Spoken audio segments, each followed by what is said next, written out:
Hello everyone, you're watching my first Gears 5 clutch class video, and if you've never seen this series before, basically I give you a breakdown of my clutches only, and let's just get right into it. I take out all 5 people this round. I start off with a couple nice easy headshots with some good general map awareness, but despite this my teammates drop pretty fast and you hate to see it unless you make clutch videos. Then secretly you love to see it. And we're going to get right into this 1v3 that you're about to see. So I take a blind fire with a sniper here. I don't advise doing stuff like that. It's pretty silly, and I can't tell you what was going through my head at the time. I'm not trying to make any montage or anything like that.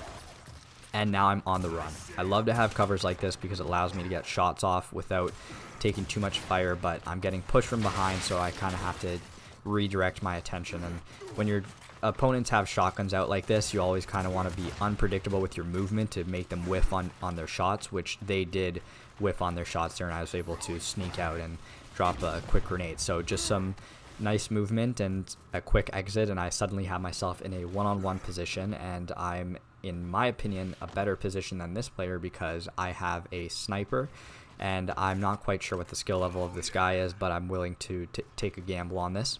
So I'm just using my headset to figure out where he is, and I know he's off to my left, so I'm going to fake a run to my right in the hopes that he comes and peeks out, and surely enough he does, and that's why you want a headset. I knew exactly where he was, and he was not sure where I was, and I land a sniper shot, and I follow up for a kill that should have been a little easier, but I was missing quite a bit, and I'm able to pick him off for the first clutch.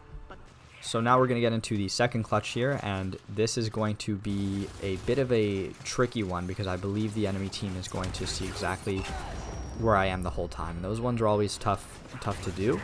I start off with a nice instant kill. My teammates are still alive at this point, and you never want to be the person who sits in spawn and hopes that people die for execution. It's very frustrating, and that's not my style. So that's why you're seeing that I'm including this portion where I am trying to fight and help my teammates, but sometimes it just does not work out for them. They get quickly wiped. So there you go. You saw them die, and the enemy team knows where I am because I'm shooting, and so it makes it extra hard to hit these types of clutches because you don't have that element of surprise. I get off a nice instant, and I'm basically in hit and run mode, which is what most people who are trying to clutch as safely as possible will do. You pick off a kill and you pick a better fight at a later time. This is a bit of a tricky spot because I want to take this player out, but I'm kind of getting fired at, and it gets a little sloppy here, but I have a bit of composure, and I'm able to pick him off and not make too much of a mistake. This little spot I'm in is great because it acts as a divider to me and the enemy team there, and you can see I pick off 2 easy kills. So silly mantle by that guy, and the second player was close enough for me to get the one shot in. So they didn't really do a good job of angling me out, and that gave me an opportunity there to pick them off. So now we're over to Asylum, and I have the drop shot. This clutch has a player on our team who's just wall bouncing in spawn. He's just one of those guys just not doing anything, which is kind of annoying, and you'll see later, but I figured it was still fine to include this. So upon getting the drop shot, I rotate it back to our side, which is the safe thing to do. You see me tucked in a corner here. This is not me waiting for my teammates to die. This is me knowing that my teammates have been pretty silly with their positioning and knowing that players are going to flow in through this area naturally.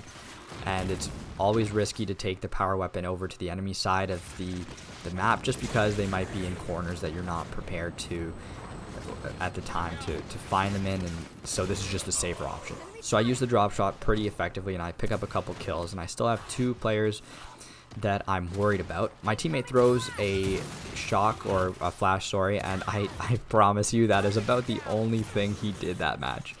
You're going to see the other player come with a sniper, and he took a shot at me, so I'm just going to ignore this guy, beeline it at the sniper, which is the right move to do because if he misses, he's not prepared to fight me, and he did miss, and he didn't have a shotgun out, so I was able to pick him off and make this a manageable one-on-one fight.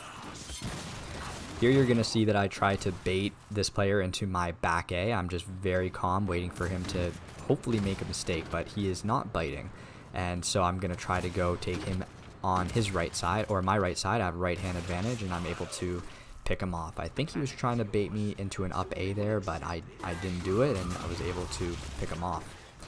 So we're back on Asylum, but this time we're Marcus Phoenix, and true to my earlier comments, I got the power weapon and I'm rotating it back to our side, but I'm going to rotate it to our teammates right away at the sniper area, which is a great move to do because The sniper has not been picked up yet, which will make for easy targets, and sure enough, as you saw, I was able to pick off a couple people.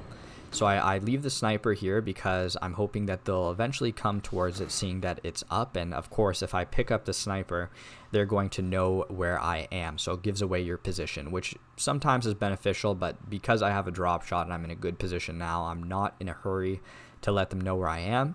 On the contrary, you can see that I'm really just scouting to see where they are and see if I can pick up a kill, and there I take my shot, drop shots out of ammo, pick up sniper, and just like that, I'm in an excellent position to close out this one-on-one. But first I need to find this player, and you never want to run around too much when you don't know where people are, because once again, if they're in a corner, that is it. You are toast. Your best option is to use a headset, or you can see I'm peeking here. That was a nice little spot to peek from. But yeah, headsets are great because you can really determine where players are without needing to see them. And this player does a pretty poor push on me to make it an easy way to close out the clutch there. Here's a 1-on-3 situation. I have a player immediately in front of me, and I know I have to make quick work of him, because if I take too long, the other players are going to come and start shooting and helping for him. So just keep that in mind, that really you do not have the luxury of time in clutches. Sometimes you just got to make an aggressive choice and keep on moving, or you're just going to put yourself in a worse situation. Here I'm desperately trying to put myself in a better situation. I was about to get pinched, but I kind of mantled out, and I'm just trying to protect myself. I think the players might have split by now, and I managed to hit Sarah Connor here with a shot and a nice easy back A to clean it up. It leaves me with a manageable one-on-one. So that ability to split players is always excellent for giving you those one-on-one opportunities that you really want. When a player is going left to right on cover, you can actually hit them with the sniper, so that's what I did there, and I push aggressively to try to finish this player off. Truthfully, I got a little too close for my liking, but I was able to win that fight, and I tried to do the execution, and like so many of you probably do as well, I hit B and had a very anticlimactic kick to finish it off. Here's a 3v1 situation. I think this map is called Vaskar. I don't even know, to be honest. And I took a couple shots there at this player and quickly exited because I missed, and I just knew it wasn't going to happen. Very good aggressive up A there. I kind of knew the player was going to be there, and I had to keep booking it. So just kind of be aware of and predict where your opponents are going to be, because if you can shoot in advance, so to speak, then you'll do yourself a big favor. This is a tough situation to be in. I knew this player was going to push because he had me so weak, and I knew the right move was to be aggressive along that cover, keep sliding, and get that one-shot opportunity. This is actually a 2v5, but I wanted to include it to show you the power of teamwork. So I had a 1v1 that I won, and my buddy Sam here picked off the other player to give us a 2v3 situation. I'm going to take a shot at this Torfer. I down him. I'm not worried about him. I know Sam will clean him up, and I immediately push this guy, and I'm able to get him too with Sam's help. And what a picture-perfect ending. Sam dies, I live, and I get the kill, and I wouldn't have it any other way. So thanks for that, Sam, and to everybody watching. Keep your teammates alive because they're going to keep you alive, and just like that, that's a 2v5 situation that felt great to play out, and really shouldn't be happening if the other team is working together. So here's the last clutch. I'm with my buddy Sam here again. I had a bit of an instant revive. You always want to be mindful of your teammates when they're picking up weapons and to revive them instantly. But unfortunately, he gets hit, everyone's collapsing, and my teammates here are quite literally running towards the fire that you saw. But I'm not in a hurry to do that because I know it's just a poor position and we're going to get absolutely melted. I try to keep this guy alive, and I'm not able to, and I got my Lancer on the guy who's down in the hopes that I can down him out till he's toast. And this is a tough situation. I don't know where my other teammate is. I got a bunch of people on me, and now this is going to turn into, honestly, quite a sneaky clutch. I mantle here, and I'm making sure no one comes up behind me.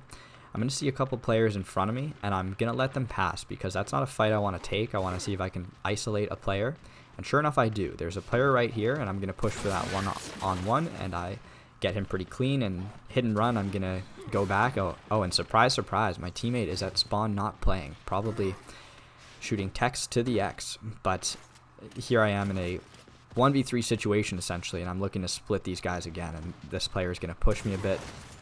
I'm weak, but I know I got to fight this fight, and I'm able to down him and use the shotgun roll, and I shotgun roll in the direction towards cover because I'm getting sprayed at. So I think that was a clever decision to make, because what I really needed was my health back to finish off that player, and I'm now in a 1-on-2 situation, which is still really tough in this game given the rifle damage and whatnot, but I isolate another 1-on-1 situation, and I use some good small little movements to pick off that fight. And at this point I got a taste for blood. I want to hit another clutch, and I know where this guy is, and I'm trying to, you know, get him nervous to make a mistake here, because it doesn't matter how good you are, if you push in a silly manner, somebody's going to be able to pick you off. So I'm taking my breath here, as I like to do. I don't think you always have to go in fast mode for these clutches. Sometimes it's good to just take a breather and think about it. And I'm just thinking about how I can get this player moving. So I believe I'm going to push him on his side here, because he's going to roll up. I'm going to follow with him. And now I actually have right hand advantage. So this isn't a terrible situation for me to be in. So I fake out to the side there and get an easy shotgun roll, and that's going to be it for this clutch. So I hope you enjoyed this clutch class, and I'd really appreciate a like since it's the first one, and I will see you in the next one.